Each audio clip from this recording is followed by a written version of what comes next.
함께 보실 말씀 다니엘서 5장 10절에서 16절까지 우리 한 목소리로 합독합니다. 시작.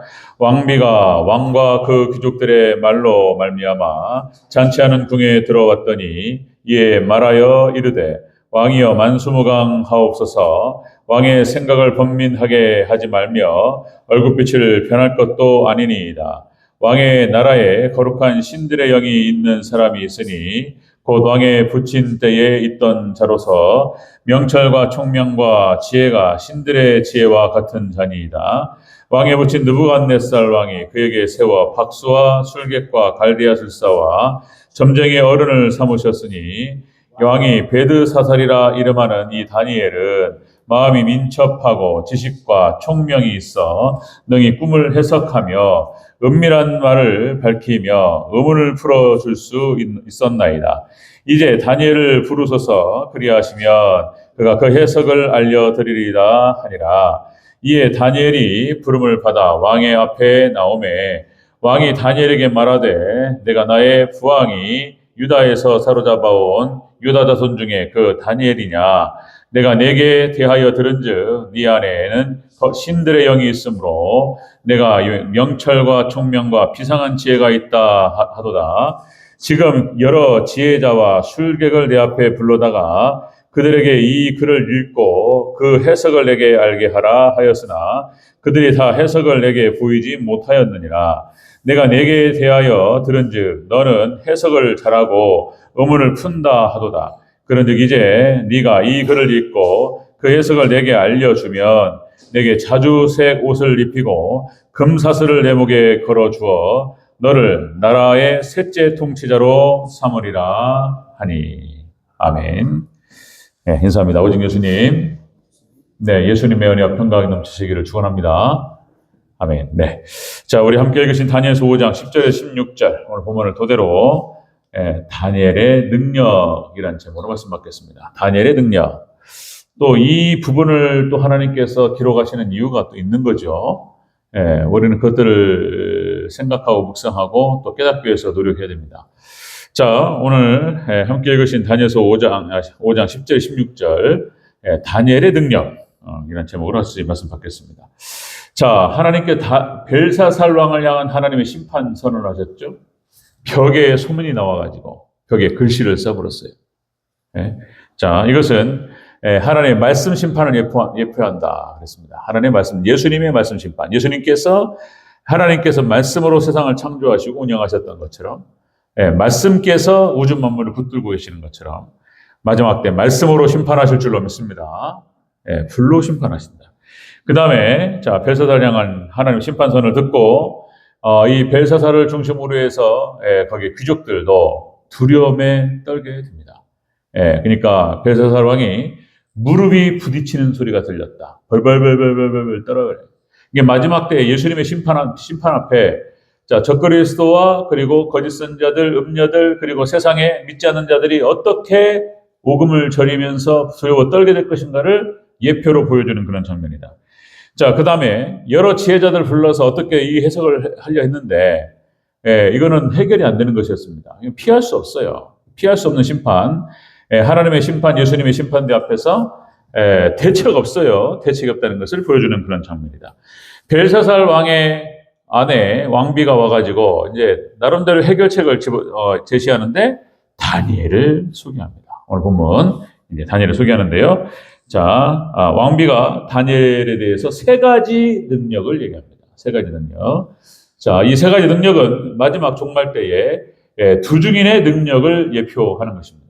그래서 하나님께서 택하신 백성들을 이렇게 모세 그리고 신약 성경에 나타나는 사도들, 그죠? 그리고 마지막 종말 때 이런 두 증인 하나님께서 이들을 통해서 초대교회를 지키시고 이스라엘 백성들을 출애굽시켜가지고 가나안 땅까지 딱 들어가잖아요. 이렇게 했던 것처럼 마지막 종말 때 두 증인을 보내셔서 택하신 백성들을 진리로 인도하실 줄로 믿습니다.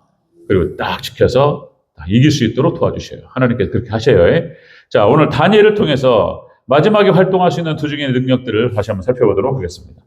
자, 다니엘의 능력입니다. 자, 마지막 종말 두 증인의 능력. 첫 번째, 거룩한 신들의 영이 다니엘과 함께 한다는 거예요. 거룩한 신들의 영. 이 말은 무슨 말이냐면 성령께서 다니엘과 함께 하신다. 이런 뜻입니다. 11절 다시 한번 읽겠습니다. 11절. 시작. 왕의 나라에 거룩한 신들의 영이 있는 사람이 있으니 곧 왕에 붙인 때에 있었던 자로서 명철과 총명과 지혜가 신들의 지혜와 같은 자니이다. 여기까지. 자, 그렇게 해서 다니엘을 하나님 이제 소개를 하게 돼요. 거룩한 신들의 영이 있었다. 이 말은 이제 마지막 종말 때 두 증인 하나님께서 쓰시게 될 보내셔서 교회를 지키게 하실 그 두 증인은 자, 성령이 함께 하시는 그 사람이다. 이거를 예표로 하는 거예요. 다니엘은 성령이 함께 하셨고 성령이 충만한 그런 사람이었다라고 하는 것입니다. 그래서 다니엘은 역시 지혜가 충만했고 그래서 당시에 이제 바벨론의 여러 가지 지혜자들의 어른으로 삼았습니다. 느부갓네살이 어른으로 삼았다.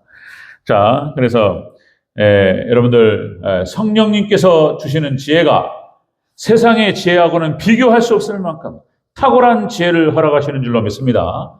비교할 수가 없어요. 세상은 절대로 해결을 못합니다. 그런데 하나님께서 주시는 이런 다니엘 같은 사람을 통해서 마지막 때 하나님께서 택하신 백성들을 인도하시고 깨우셔요.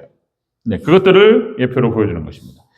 자, 계시록 5장 6절에 이렇게 표현되죠. 자, 그에게 7뿔과 7눈이 있으니 이 눈들은 온 땅에 보내심을 받은 하나님의 7영이더라. 그러니까 계시록에서는 성령님을 7영이라고 표현하고 있습니다. 7영. 성령께서 함께 하셔서 마지막 때 택하신 백성들 교회를 쭉 이끌고 천국으로 인도하게 하실 줄로 믿습니다. 그걸 말하는 거예요. 성령께서 함께 하시는 사람. 자, 그래서 7영, 전에도 말씀드렸지만은 구약 성경은 성부 하나님께서 주도하시고, 성자 예수님과 그리고 성령님께서 보좌하시고, 이런 형태. 신약성 예수님 당시에는 예수님께서 주도하시고, 성자 하나님께서 주도하시고, 성부 하나님과 성령님께서 뒤에 서포트 하시면서 보좌하시고. 마지막 종말 때 이 시대는 성령 시대라고 그랬죠. 성령님께서 주관하셔요. 마지막 종말 때 늦은 비 성령께서 오셔서 강력하게 하나님의 백성들을 사로잡고 충만하게 하실 줄로 믿습니다. 성령 시대. 지금은 빠지는 시대예요. 배교의 시대고 빠지는 시대입니다.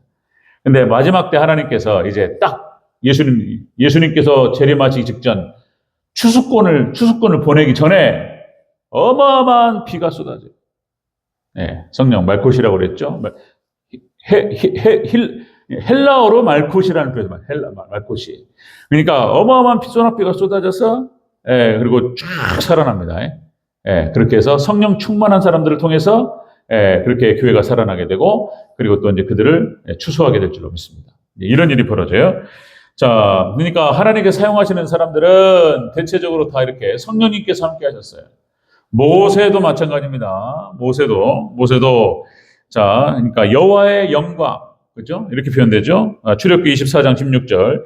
여호와의 영광이 시내 산에 머물고 하나님의 영광이 시내 산에 내려왔어요. 그리고 구름이 6일 동안 산을 가리더니 제7일에 여호와께서 구름 가운데서 모세를 부르셨습니다. 그러니까 시내 산에서 모세가 하나님을 만나러 갔을 때 하나님의 영광이 시내 산에 임했다. 성령께서 역사하신 거예요. 성령께서. 그리고 또 출애굽기 40장 35절. 이 성막에 하나님의 영광, 셰키나의 영광이 구름으로 쫙 임합니다. 성령님께서 역사하시는 거예요. 그러니까 이렇게 구약 성경에도 여호와의 영이라고 표현되고 있습니다. 성령님께서. 여호와의 영께서 역사하셔서 모세와 함께 하시고 그렇게 하셨던 거예요.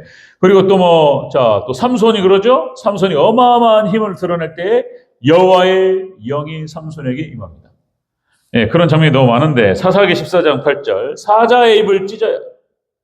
그때 사사기 14장 8절에 여호와의 영이 삼손에게 강하게 임하니 그의 손에 아무것도 없이 그 사자를 염소 새끼를 찢는 것 같이 찢었더라. 이렇게 나와요. 여호와의 영이 함께 하셨고 삼손이 지금 발휘하는 그 능력과 힘은 성령께서 함께 하시는 그런 능력이었습니다. 그런 장면들. 그러니까 모세와 함께 하시고 사사들과 함께 하시고 선지자들과 함께 하시고 오늘 선지자인 다니엘에게 거룩한 신들의 영이 임했고 그리고 성령께서 역사하신 줄로 믿습니다. 그런 사람이었어요. 다니엘은. 탁월한 사람이었습니다. 자, 다니엘의 능력은 그런 능력이었다. 거룩한 신들의 영이 함께하는 능력, 성령님께서 함께하시는 능력이 다니엘에게 있었다. 마지막 종말 때 하나님 사용하시는 두 증인도 똑같이 성령 충만한 상태에서 그 사명을 감당하게 될 줄로 믿습니다.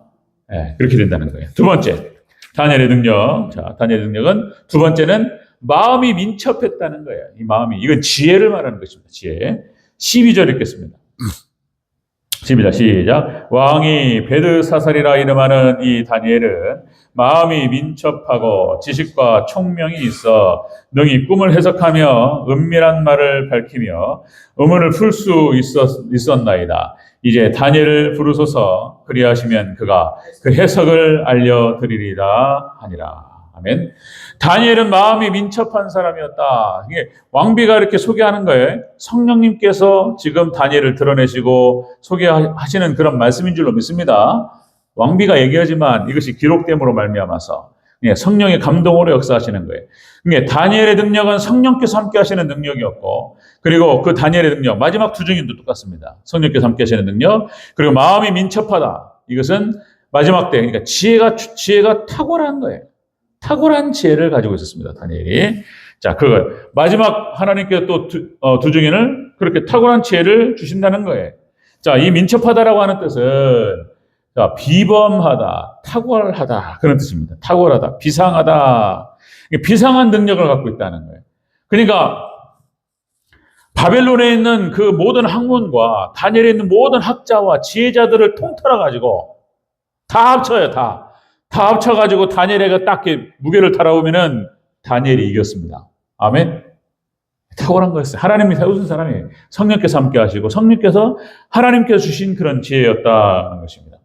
자, 마지막 때 예수님께서 이제 이런 말씀도 하세요. 마지막 때. 자, 예수님. 자, 마태복음 24장 45절. 충성되고 지혜 있는 종이 되어 때를 따라 주인의 집사람들을 맡아 때를 따라 양식을 나눌 자가 누구냐. 그 자를 찾는 거예요. 마지막 때 두 증인들을 하나님 세우실 줄로 믿습니다. 때를 따른 양식. 그래서 충성되고 지혜로운 종이 우리 믿음의 백성들을 이끌 줄로 믿습니다. 쫙 이끌어요. 탁월한 지혜입니다. 자, 그러니까 성경상에서 탁월한 지혜를 얘기한다면 역시 모세 오경을 기록합니다.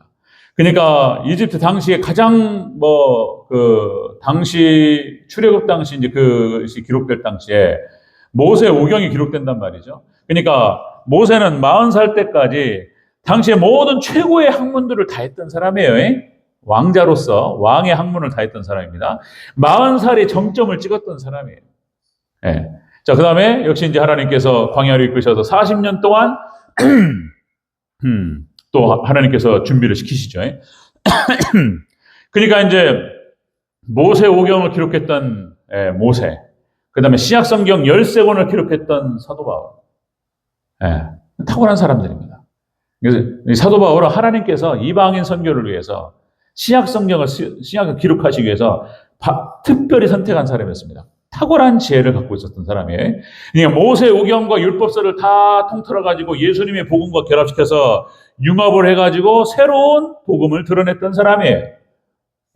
사도 바울이 없었더라면 로마서는 기록될 수가 없었고, 로마서가 기록이 안 되면 신구약이 히브리서도 마찬가지입니다. 연결이 안 돼요.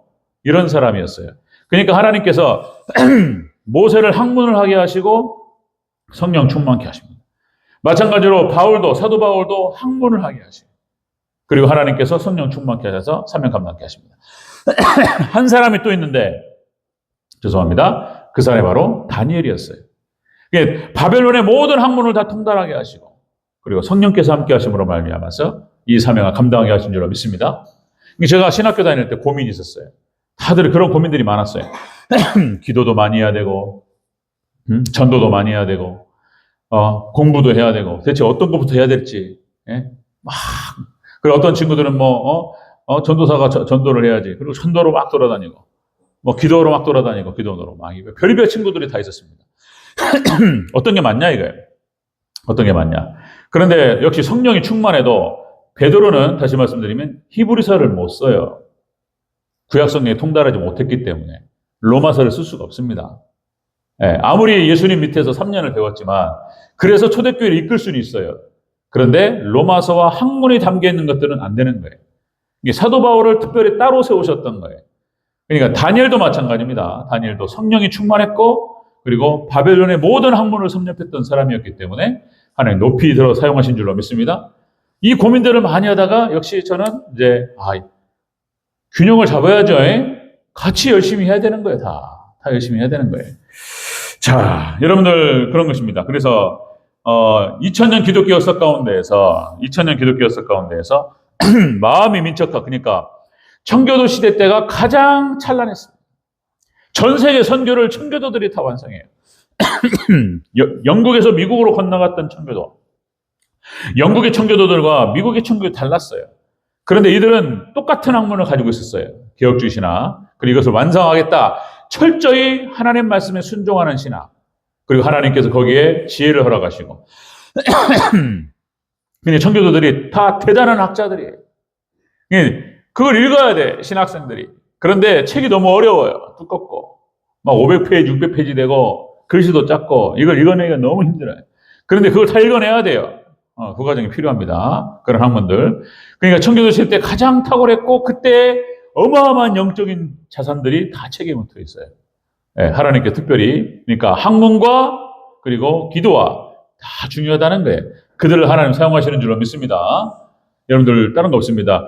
깨달음의 은혜가 있으시기를 주의 이름으로 축원합니다. 하나님께 허락하시는 지혜를 구하시기를 주의 이름으로 축원합니다. 지혜와 성령 충만이 같이 필요한 거예요. 자, 여러분들 하나만 더 말씀드리면 요새 그러니까 이제 21세기 지금 직관지식, 그때 말씀드렸죠? 직관지식이 굉장히 중요하다. 그러니까 각 분야에 그러니까 최소한 10년, 20년, 30년 그 정도의 한 분야에서 그 길을 갔던 사람들은 직관지식이라는 게 생겨요. 직관지식. 그러니까 딱 보면 알아요. 그런 게 생깁니다. 한 30년 하다 보면 거기에 장인이 되는 거예요. 그래서 제가 20대 중후반, 20대 27살 정도 됐을 때였던 것 같아요. 제가 이제 겨울방학을 이용해가지고 제가 한 달 정도 미 8군에서 아르바이트를 한 적이 있었어요. 한 150만 원 정도를 손에 딱 준 것 같은데, 한 달 정도 아르바이트 해가지고, 이제 거기서 무슨 건축에 관련된 것도 이렇게 좀, 같이 일도 하고 막 이랬었습니다. 그때 이제 어떤 사람 만났는데, 기술자인데, 보일러공이었어요. 보일러공이요. 그 사람이 무슨 말 하냐면, 자기는 이 보일러 쪽에 20년 가까이 일을 했는데, 머릿속에 보일러 설계도가 다 있다는 거예요. 안 보고 한다는 거예요. 그리고 소리만 들으면 어디가 어떻게 잘못됐는가 다 안다는 거예요. 한 분야에 이렇게 20년 이상 파면은 그런 게 생겨요. 이게 필요한 거, 이것도. 성령께서 주시는 지혜도 필요하고, 그리고 이렇게 깨닫는 지식도 필요하고, 그래서 신앙의 연륜이 더해갈수록 지혜가 더욱더 깊어지시기를 다시 한번 축원합니다. 우리 박태신 권사님 이렇게, 우리 권사님도 그렇잖아요, 이제. 그러니까, 음식을 오래 하셨어요. 그래가지고 딱 보면 알아요. 뭘 타야 되는지, 입에 넣으면은 뭐가 문제인지, 뭘 더 섞어야 되는지. 직방 알죠? 저는 몰라. 저는 그런 거 몰라요. 먹을 줄만 알았지, 할 줄은 몰라. 그러니까 한 분야에서 이런 게 필요한 거예요. 이런 지혜자들이 우리 대전교회 넘쳐나기를 다시 한번 축복합니다. 이런 차이들이 필요한 거예요. 자, 다니엘의 능력은 그런 능력이었다. 거룩한 신들의 영이 함께했다. 성령께서 함께 하시는 그런 사람이었고, 그리고 마음이 민첩했다. 지혜가 탁월했다는 거예요. 자, 그다음에 세 번째 능력. 다니엘의 세 번째 능력은 해석 능력이었어요. 해석 능력. 다니엘 해석 능력. 12절 읽겠습니다. 12절 전체로 다시 한번 읽습니다. 시작. 왕이 베드사사레라 이름하는 이 다니엘은 마음이 민첩하고 지식과 총명이 있어 능히 꿈을 해석하며 은밀한 말을 밝히며 의문을 풀 수 있었나이다. 이제 다니엘을 부르소서. 그리하시면 그가 그 해석을 알려드리리라 하니라. 아멘. 그러니까 다니엘은 이렇게 하나님 주신 성령의 능력과 함께, 그리고 탁월한 지혜를 가지고 해석할 수 있는 능력이 있었다는 거예요. 일반은 총세계와 그리고 하나님의 특별한 총세계의 모든 것들을 통달했던 지식이 있었어요. 그래, 보면 아는 거예요. 성령께서 깨닫게 해주시는 거예요. 자, 여러분들, 마지막 두 증인에게 하나님께서 허락하실 이 세 번째 능력은 종말의 복음과 이 모든 것들을 다 간파할 수 있는 깨달음과 지혜, 이렇게 해석의 능력을 하나님 허락하신다는 거예요. 이런 능력입니다. 세 번째 능력이. 자, 그러니까 하나님께 손이 나와가지고 석회벽에 글씨를 썼단 말이에요. 메네메네 데겔 우바르시. 이게 뭔 말이냐 말이에요. 이게 대체 무슨 문장이냐 말이에요. 다니엘이 쫙 해석합니다. 다음 주 정도 나오는가요? 예, 그 말도 제가 드리고 싶은 말이 많은데 그 말을 쫙 풀어서 해석을 합니다. 그러니까 다니엘은 해석 능력이 있었다. 자, 여러분들 종말의 시대에 여러 이단도 많고 거짓 선지자도 많고 극도로 영적인 혼돈의 시대로 들어가요. 마지막 종말 때는 그때에 하나님께 택하신 백성들을 위해서 다시 한번 모세와 같은 그리고 베드로와 사도 바울 이렇게 다니엘과 같은 하나님 두 증인을 하나님 보내시고 여러분들을 잘 이끌고 천국으로 이끌어갈 줄로 믿습니다. 이 위해서 기도하시기 바랍니다. 저를 위해서도 기도해 주시기 바랍니다. 하나님께 이렇게 인도하신다는 거예요. 쫙 해석합니다. 자, 여러분들 계시록 10장 10절에 하나님께서 사도 요한에게 뭐라고 그러냐면은 계시록 이 두루마리 글을 먹어버리라 해. 먹고 다시 예언하라 이렇게 얘기하셨어요. 이 말이 뭔 말이냐면은 종말의 복음의 모든 말씀들을 완전히 먹어버려야 돼요. 그리고 일반 은총서기와 성경을 다시 봐야 돼요. 다시 예언하라 이렇게 말씀하셨어요. 또 다시 말씀드리면 사도 바울도 예수님의 말씀과 복음과 함께 율법과 같이 연결을 시켜버렸다. 융합시켜가지고 새로운 얘기가 나와버렸어요. 하나님께서 하신 것인 줄로 믿습니다. 하나님께서 하셨어요. 사도 바울. 자, 이런 겁니다. 여러분들 마지막 종말 때 그렇게 하나님께서 여러분들 기도하시고 사모하시고 그렇게 하시기 바랍니다. 틀림없어요. 하나님께서 모세를 이 시대 그때의 모세처럼 오늘 이 시대의 모세를 보내시고 오늘 이 시대의 사도 바울을 보내시고 오늘 이 시대에 베드로를 보내셔서 여러분들 교회를 깨우고 그리고 또 하나님께서 천국으로 이끌어 가실 줄로 믿습니다. 이게 이제 다니엘을 통해서 우리가 보게 될 마지막에 하나님께서 교회를 이끌게 될 두 증인의 모습을 이미 보여주시는 거예요. 다니엘 같은 사람입니다. 또 저를 위해서 기도해 주시고 우리 세전주의교회가 그렇게 은혜 가운데에서 굳건하게 세워지는 복된 교회가 되기를 주의 이름으로 축원합니다.